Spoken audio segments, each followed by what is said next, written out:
You're about to save yourself months of frustration because today I'm debunking 9 color grading myths that are holding back colorists at every level in DaVinci Resolve. And by the end of this video, you'll know which rule to follow and which ones to completely ignore.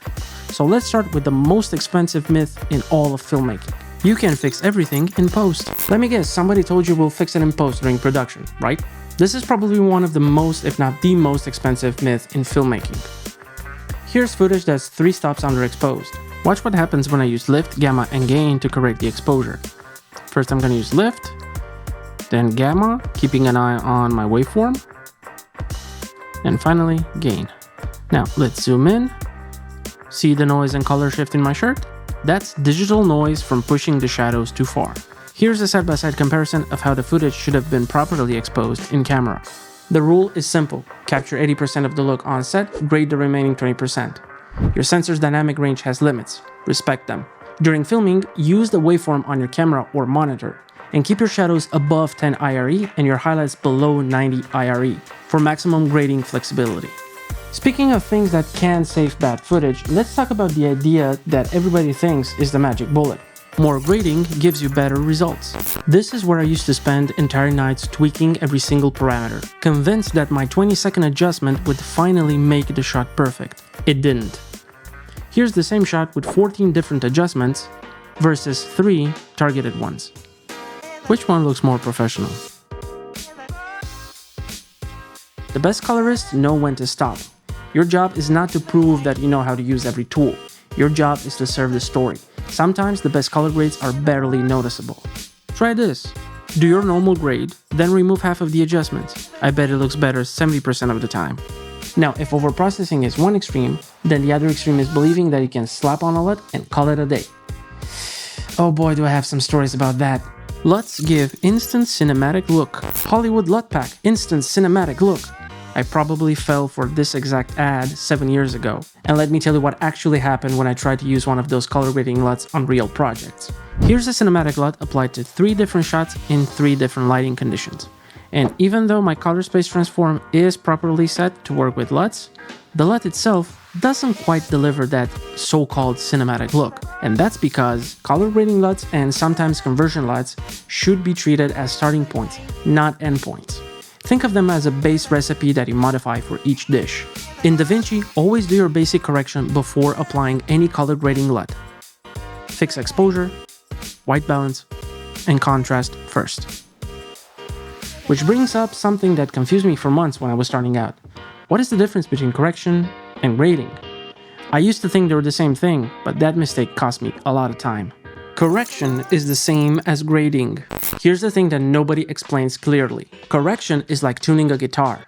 Grading is like choosing what song to play. You cannot do one without the other, but the order matters completely. This shot has incorrect white balance and it also needs a creative look. So watch the proper sequence. I'm gonna add a serial node by pressing Alt or Option key and S on the keyboard.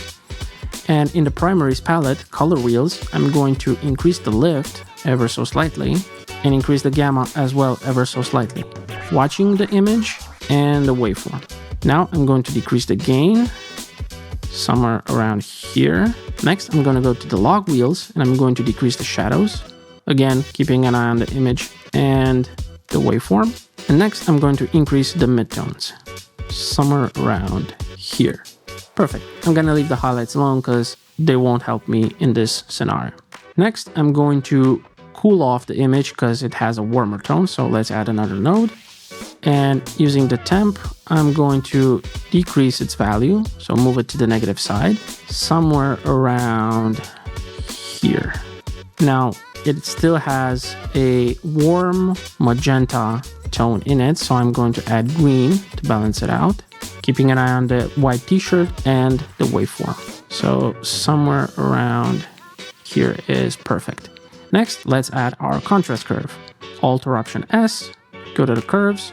And if your curves look like this, all channels active, just click on the chain link icon to unlink them and stick to the Y channel, which is the luminance. And here I'm going to grab the top right point and bring it down to mute the highlights and bring in the black point in to darken the image a little bit. Then I'm going to add somewhere here in the lower left middle section a point, kind of like a pivot point. and bring it up just a little bit. Then in the shadows area, another point and bring it down, and 2 points into the midtones and highlights area just to create a smooth S-curve. Good. Now this is all for correction. Now let's move on to the grading. I'm gonna stick with the custom curve, so Alt or Option S for another node. And here I'm going to create a pivot point on the blue channel somewhere in the lower left middle area. And I'm gonna grab the highlights and bring them down to add some yellow into the image, and the shadows to add some blue into the image. And I'm gonna add another point here near to the black point and bring it down because I don't want any blue in this area of the image. So somewhere in between shadows and midtones. Next, I'm gonna move to the green channel and do the same. Add a point next to the blue one to create the pivot for the green channel. And here I am going to increase the green in the image ever so slightly. And then I'm gonna move to the red channel. And I'm gonna add a point in the highlights to keep the highlights in line. Add the pivot point. Add another point in the black areas. And then I'm gonna decrease the reds in the shadows, which introduces cyan. So somewhere around here. Good. Next, I'm gonna add one more node, and I'm going to go to the primaries log wheels, and in the midtones, I'm gonna add some orange ever so slightly and some yellow green. So something like a lime color in the highlights. And these two are our color grade. Simple and easy. And here's what happens if you would have just transformed your footage into Rec 709 and skipped the correction. It would work, but it's better to correct first and then color grade, because if you correct your footage, you're kind of starting from a neutral point, which gives you a big advantage when it comes to color grading because it will let you do whatever you want in the color grading phase. So correction first, grading second. This isn't just theory, it's how every professional colorist works. DaVinci's node structure is perfect for this workflow. And speaking of node structures, let me guess, you probably think that having 20 or more nodes makes your grade look professional, right? Yeah, I thought that too. Here's why we're both wrong. More nodes give you professional results. I used to screenshot my node trees and send them to friends like, hey, look how complex my grade is. Meanwhile, the actual image looked terrible. Turns out, impressive node trees and impressive results are two completely separate things. Here, our clip with a huge tree that has each setting in its individual node, and here, the same clip with only 3 targeted nodes, besides the 2 color space transforms. And if you think that having each setting in its individual node in this huge tree makes you more organized and gives you more control, you would be wrong 99% of the time, because even in big productions, this situation is very rare. Because even if you have less nodes, you can still see what each nodes contain by just hovering over. For example, in the exposure node, you can see primary balance and log grade, which clearly indicates that I'm using the primaries, color wheels, lift, gamma, and gain, and the log wheels, shadow, midtones, and highlights. And the same would apply if you would use an OpenFX, for example, OFX Film Look Creator, or if you have a LUT, like in our case, the Kodak 2383D60. And because this hover display exists, most commercial work uses 3 to 7 nodes per shot, besides the 2 color space transform nodes. And your node count should match your creative intent, not your ego. Now, there is another rule that I followed religiously until I realized it was limiting my creativity. Ever heard of that magic line that all skin tones must hit on the vectorscope? Well, the skin tone line is absolute law. For the longest time, I treated the vectorscope skin tone line like it was handed down from the color grading gods themselves. But then I started working on different projects with different moods, different lighting scenarios, and suddenly this skin tone line rule started to make everything look the same. Here, 5 different people in the same lighting. Notice how their skin tone varies? These 2 right here have a more paler tone, even in the shadows with just a little bit of red, compared to this guy who has a darker skin tone. And if I go over to the other dude, you can also see here he has a darker skin tone with a lot of red in his arms and his face. So if I were to strictly follow the skin tone line and fix their skin by bringing all the reds and yellows towards the line, it would look like this. Let's grab a color warper, grab the yellow, bring it in, grab the yellow-green line and bring that in a little bit. Then grab the reds, bring those in, and the magentas, and bring those in. And let's bring also the orange more towards the line. The yellow and yellow-green. Now, if we look at our footage, everybody looks somewhat orange. Even though these two guys had a paler skin tone, they still look okay, but their shadow areas is a bit wonky and orange. This dude right here looks like a desaturated orange, and if I go to my other dude, he also looks like a desaturated orange, especially in the face, with a little bit of yellow in the highlights. Let's have a before and after. This is before, this is after. And we can see also the environment changes. So before, we could see a difference in color, contrast, and tonality. But if I bring everything in line with the skin tone line, it kind of turns everything into a bicolor color grade, which is not ideal as a starting point. Therefore, use the skin tone line as a starting reference, not a prism. Your eye, in context, is the final judge. DaVinci's vectorscope is just a tool.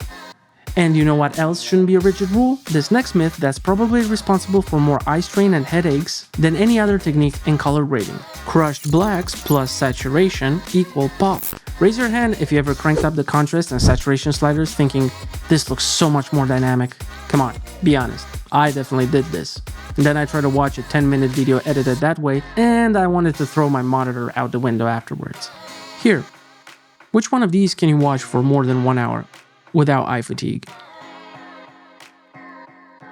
Real pop comes from selective contrast and targeted saturation.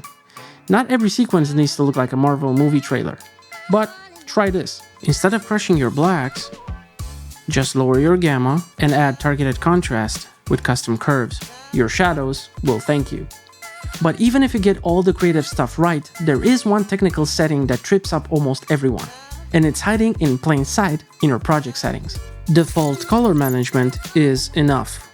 I spent my first year in DaVinci wondering why some footage looked amazing and other footage looked terrible with the exact same techniques. Turns out the answer was buried in the project settings menu that I never bothered to explore. Here's log footage with the default color management settings that DaVinci Resolve offers. Now let me close this and show you the grade. It looks stylized, but still kind of wonky because the Rec. 709 color space is very limited. So let's switch to a bigger one. Let's change from Rec. 709 Scene to DaVinci Wide Gamut Intermediate. And then for our output color space, we're gonna switch to Rec. 709 Gamma 2.4. Let's click Save. Now it looks more natural. See the difference? And this difference exists because the Rec. 709 color space has less color information than the DaVinci Wide color space, or any other color space for that matter. Therefore, when you start any new project, you need to set your color management to a bigger color space. Then use the color space transform to move your log footage into that bigger color space. From there, you move it to the deliverable color space you need, and then perform your color correction and grade inside the color space transformation. You do this because Sony cameras need different treatment than Canon cameras that need different treatment than Panasonic cameras, and so on.